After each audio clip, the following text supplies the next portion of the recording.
बहू, तुम मेरी बहू बहू बन के रहो, सास बनने की कोशिश मत करो। तो तुम होती कौन हो ये निर्णय लेने वाली कि मुझे क्या करना है और क्या नहीं? और बेटा, मैंने अपनी पासबुक की तो मांगी है, और क्या मांगा मैंने तुम लोगों से? क्या कहा? मैं अपने खर्चे के लिए तुम लोगों के ऊपर निर्भर हूँ। तुम लोग जब चाहे मुझे इस घर से निकाल सकते हो। बेटा, ये गलती तो कभी करना ही मत। मैं भी पढ़ी लिखी हूँ। माना कि विश्वास ही विश्वास में मैंने तुम लोगों को अपना बैंक अकाउंट हैंडल करने के लिए दे दिया, अपनी पासबुक दे दी, लेकिन कानून तो मैं भी अच्छे से जानती हूँ। ये घर मेरा है, मेरे नाम से है, तुम लोग नहीं।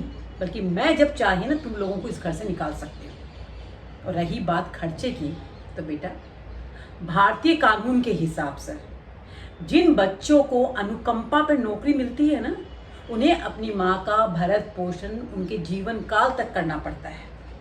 और अगर बेटा इस बात से इनकार करता है तो उसकी सैलरी का एक फिक्स्ड अमाउंट हर महीने उसकी माँ के खर्चे के तौर पे जाता है।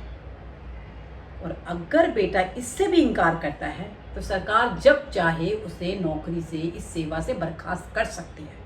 अब ये तुम लोगों के ऊपर निर्भर करता है कि तुम लोग क्या चाहते हो।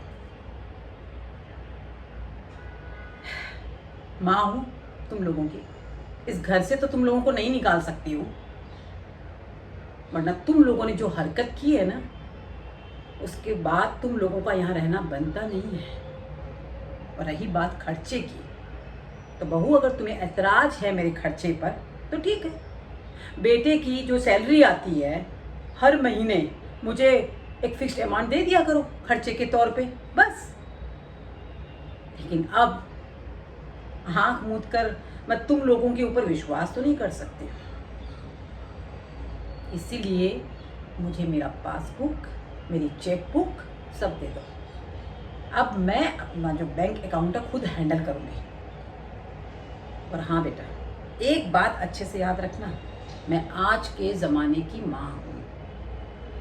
अगर आँख मूंद कर तुम लोगों के ऊपर विश्वास कर सकते हो, तो गलती करने पर तुम लोगों को सज़ा भी दे सकती हो।